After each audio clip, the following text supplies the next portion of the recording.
Hello everyone, আসসালামু আলাইকুম। আশা করছি আপনারা সবাই অনেক ভালো আছেন। আমরাও সবাই আলহামদুলিল্লাহ ভালো আছি। নতুন একটা ব্লগ দেখার জন্য সবাইকে স্বাগতম জানাচ্ছি। তো আজকের ভিডিওটা আমি সকাল থেকেই শুরু করেছি। ফার্স্ট আমি যেটা করেছি, সকালে আমি মিহির স্কুলে গিয়েছি। আমি কিন্তু এখনও নাস্তাও করিনি। তো এক্সাম পেপারগুলো জমা দিলাম ওখানে। এরপরে ওখান থেকে আসার পথে দেখি অনেক সুন্দর সুন্দর মাছ দেখা যাচ্ছিল ভ্যানে। তো ওখান থেকে কিছু আবার মাছও কিনলাম আমি 3 আইটেমের। তারপরে বাসায় চলে আসলাম।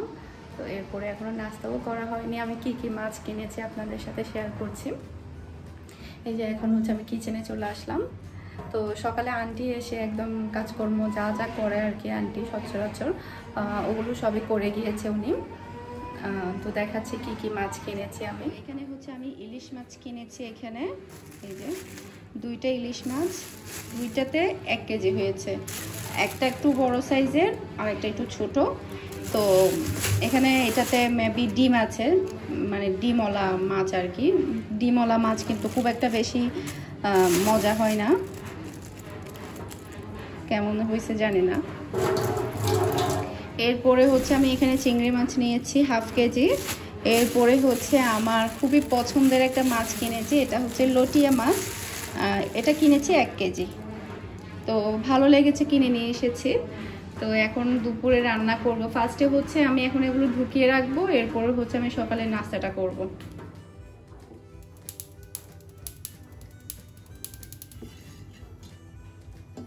তো এখন আমি চা বসিয়ে দিচ্ছি ফার্স্টেই। আর মিহি মিহা ওরা সবাই ঘুম, শুধু আমি উঠেছি আর মেরিনো ঘুম। তো চা পাতা দিয়ে দিচ্ছি, আমি ওর জন্য সহ চা বসিয়ে দিচ্ছি, মেরিনোর জন্য সহ।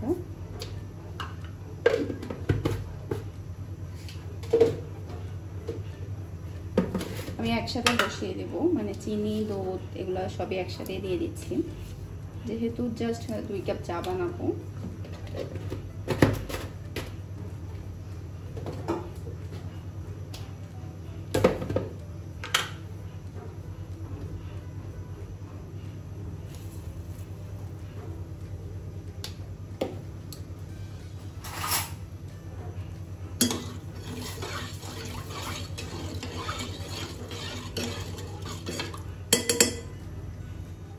রাতে অর্ডারের জন্য আমি কিছু মিষ্টি তৈরি করেছিলাম। তো এখন আমি মিষ্টিগুলো নিয়ে নিচ্ছি, তারপরে পাউডার দুধ দিয়ে এটা কুট করে নিব। আমার অর্ডার 2 দিন আগে অর্ডার করেছে আপুটা, আসলে আমি দিতে পারিনি, আজকেই তৈরি করেছি। মিষ্টির ক্ষেত্রে আসলে ঠিকমতো দেখা যায় দেওয়া হয়ে উঠছে না।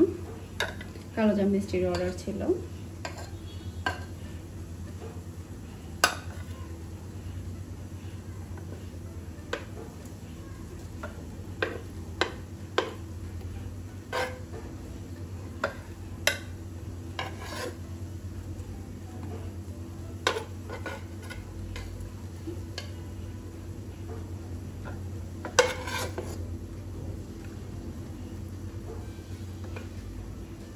বাসায় রুটি আছে, মানে নান রুটি না, এমনিতে নর্মাল রুটি, কিন্তু খেতে ইচ্ছে করছে না। কি দিয়ে নাস্তা করব সেটাও বুঝতে পারছি না।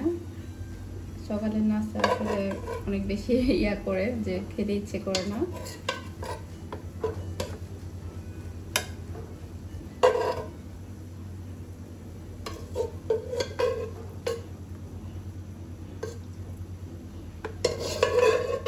এখানে প্রায় টোটাল 1 কেজি মাপের আমি মিষ্টি তৈরি করেছি। চা পড়ে যাচ্ছে।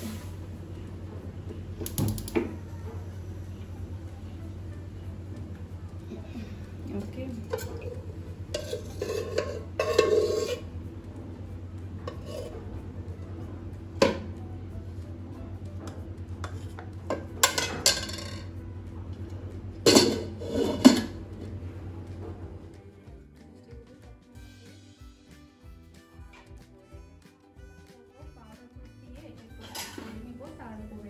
বক্সে ঢুকিয়ে নেব।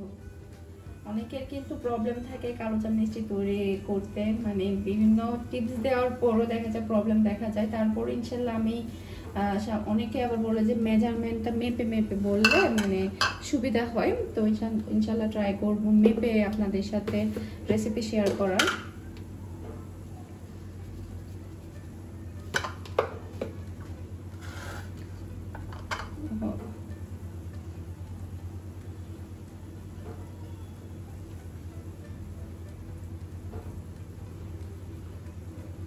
কালোজাম মিষ্টিটা কিন্তু সবাই অনেক বেশি পছন্দ করে আমার হাতের, আমাদের বাসায় সবাই অনেক পছন্দ করে কালোজাম মিষ্টিটা।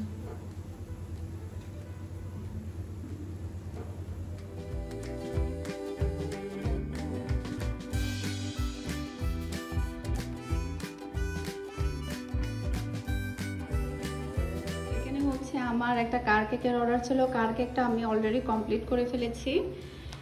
তারপরে হচ্ছে এখানে জার কেকের অর্ডার হচ্ছে টোটাল 8টা, তো 8টা জার কেক আমি রেডি করে ফেলেছি। তারপরে এখন হচ্ছে আমি দুপুরে খাবারটা খাবো। এই যে আজকে দুপুরে রান্না করছি চিকেন ফ্রাই, আসলে ভিডিও করা হয়নি, অনেক তাড়াহুড়ার মধ্যে ছিলাম। তারপর ডাল, তারপরে হচ্ছে ভাত।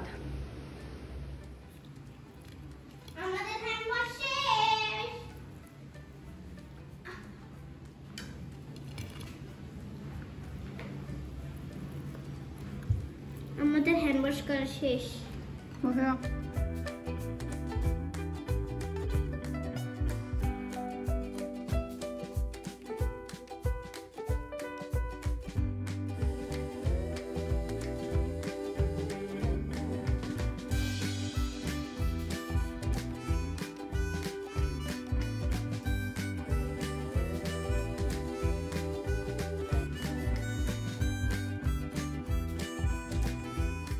আজকে রাতের মেনু হবে আমার বিফ তেহারি সরিষার তেলে রান্না করব।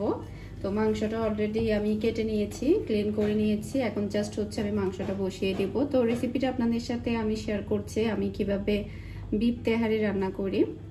তো সবসময় তেহারিটা আপনারা সরিষার তেল দিয়ে রান্না করা ট্রাই করবেন, তো এতে করে তেহারির অরিজিনাল টেস্ট আপনারা পাবেন, মানে রাইস সেই সাথে মাংস দুইটাই আপনারা সরিষার তেল দিয়ে রান্না করবেন। তো এখন আমি সরিষার তেলে দিয়ে দিচ্ছি দারচিনি, এরপরে দিয়ে দিচ্ছি 4টা এলাচ, খুবই সিম্পল বিফ তেহারি রান্না করা। এরপর আমি দিয়ে দিচ্ছি 2টা তেজপাতা, তারপর আমি এর মধ্যে দিয়ে দিচ্ছি লং আর হচ্ছে গোলমরিচ। এখন আমি এগুলো দিয়ে দিচ্ছি, খুবই সিম্পল ভাবে রান্না করে দেখাবো আজকে আপনাদেরকে। তো আশা করছি আপনাদের সবার কাছে আজকে বিফ তেহারির রেসিপিটা অনেক ভালো লাগবে।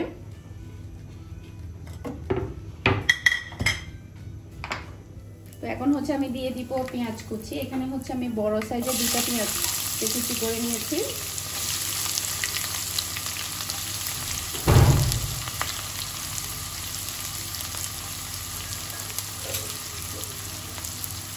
তো পেঁয়াজটাকে আমি হালকা একটু ব্রাউন কালার করে ভেজে নিব, মানে হচ্ছে একটু হালকা যখন নরম হয়ে আসবে তখনই এনাফ এটা।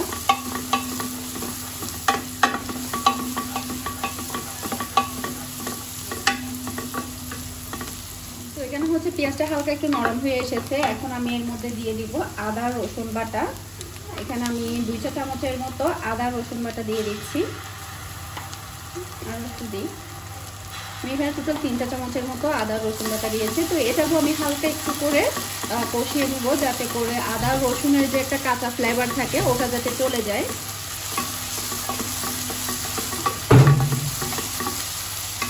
এখন হচ্ছে আমি হালকা একটু পানি দিয়ে দিচ্ছি এখানে।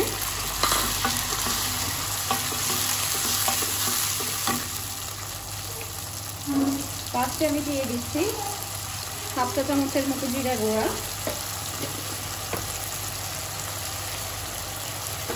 তারপরে দিয়ে দিচ্ছি 1 চা চামচের মতো ধনে গুঁড়া, তারপরে আমি এর মধ্যে 1/4 চা চামচের মতো গরম মশলা গুঁড়া, তারপরে দিচ্ছি জয়ত্রীর পাউডার দিয়ে দিচ্ছি আমি 1/2 চা চামচের মতো। এটা আমি নিজেই পাউডার করে তারপরে একত্র করে রেখেছি, জয়ত্রী, এই যে ওটা দিয়ে দিলাম। এরপরে হচ্ছে ভালোভাবে মিশিয়ে নিচ্ছি। এরপর দিয়ে দিব আমি স্বাদ মতো লবণ দিয়ে দিলাম। এখন আমি মশলাটাকে খুব ভালোভাবে কষিয়ে নেব। তো এখানে হচ্ছে আমার মশলাটা ভালোভাবে কষানো হয়ে গিয়েছে, আর যেহেতু একটু ঝাল ঝাল করবো সে কারণে আমি একটু বেশি পরিমাণের এখানে কাঁচামরিচ কুচি দিয়ে দিচ্ছি। আপনারা যদি চান তাহলে আরও একটু কম দিতে পারেন, আমি এখানে পরিমাণে একটু বেশি দিয়েছি।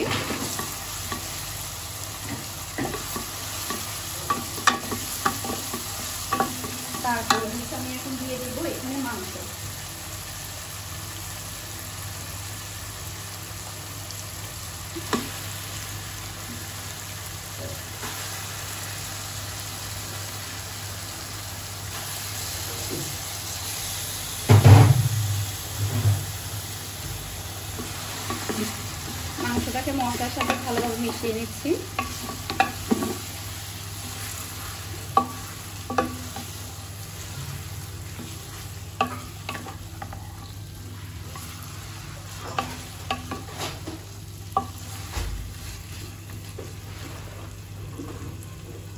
তো এখন আমি এটা ঢাকনা দিয়ে দেখে রাখবো মাংসটা যাতে একটু হালকা মানে কষানো হয়ে যায়। তো এখন হচ্ছে আমি ঢাকনাটাও দিয়ে দেখছি মাংসের কি অবস্থা। যথেষ্ট পরিমাণ পানি বের হয়েছে মাংস থেকে। তো এখন আমি যেটা করব, মাংসটাকে এই পানির মধ্যে এটাকে খুব ভালোভাবে কষিয়ে নেব। আর এখানে কিন্তু আমি টক দই ইউজ করব একটু পরেই। মাংসটা আর একটু হয়ে যাক, তারপর আমি টক দই ইউজ করব। ওকে, এখন আমি মাংসটা কষানোর জন্য ঢাকনাটা রেখে দিচ্ছি।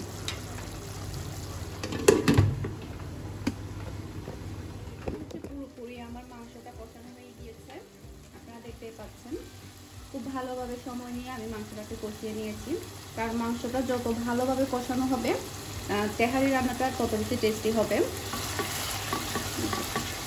এখানে কিন্তু আর কোনো প্রকারের পানি নেই, শুধু মশলা আর হচ্ছে মাংস, তেল এগুলাই আছে। ওকে, এখন হচ্ছে মাংসটা সেদ্ধ হওয়ার জন্য আমি পর্যাপ্ত পরিমাণ পানি দিয়ে দিচ্ছি।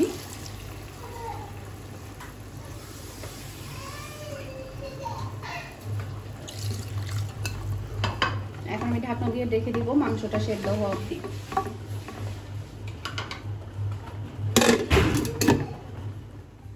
আমার মাংস রান্না হয়ে গিয়েছে, একদম মাংসটা খুব ভালোভাবে সেদ্ধ হয়েছে। এখন আমি যেটা করব, এখানে টক দই দিব।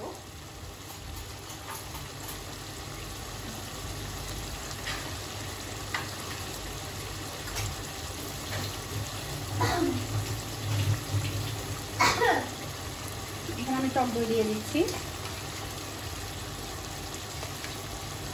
ওকে,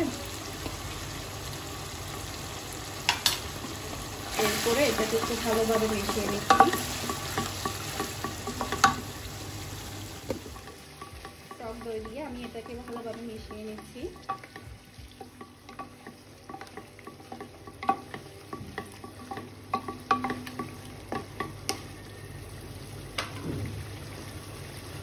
আর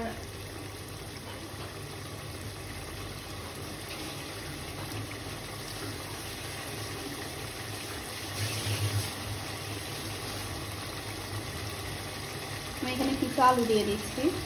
আর এটা সম্পূর্ণ অপশনাল, চাইলে আলু নাও দিতে পারেন। আর তেহারির মধ্যে কিন্তু মূলত আলু দেয় না, তবে শুধুমাত্র আমরা বিরিয়ানিতে কিংবা তেহারিতে আলু খেতে পছন্দ করি, সেই কারণে আলুটা আসলে দেওয়া, না হলে করি না। ওকে, এটাকে ভালোভাবে মিশিয়ে আমি এটাকে আরো 10 মিনিটের মতো রান্না করে নেব। যেহেতু এখানে আলু দেওয়া হয়েছে, সেই জন্য এটা একটু সেদ্ধ হতে হবে।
তেহারি কিন্তু এখন রেডি।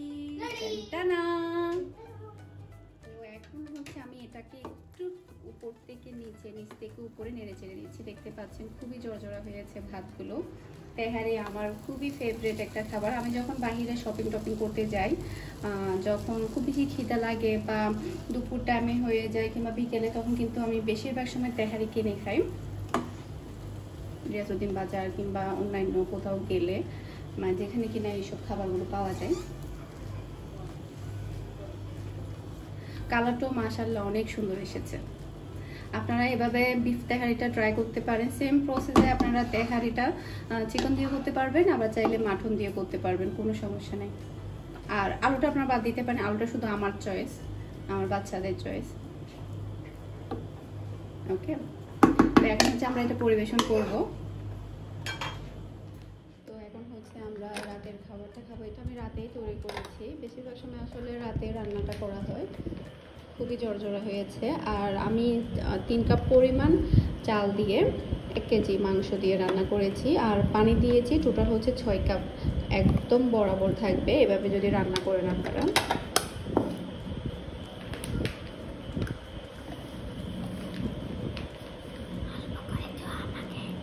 অল্প, ওকে, এটা তুমি নাও। আচ্ছা, তো আশা করছি আমার আজকের পুরো ভিডিওটা আপনাদের সবার কাছে অনেক ভালো লেগেছে। আমার ভিডিও যদি আপনাদের কাছে ভালো লেগে থাকে, যারা এখনো আমার ইউটিউব চ্যানেলটি সাবস্ক্রাইব করেননি, প্লিজ আমার চ্যানেলটি সাবস্ক্রাইব করে নেবেন। আর ভিডিওর মধ্যে একটা লাইক দিতে ভুলবেন না। সবাই ভালো থাকবেন, সুস্থ থাকবেন, আমাদের সবার জন্য দোয়া করবেন। তো রাতের খাবারটা খেতে খেতে এখন বিদায় নিচ্ছি। ওয়াও, কি সুন্দর করে সালাদ কেটেছে। এগুলো কে করছে?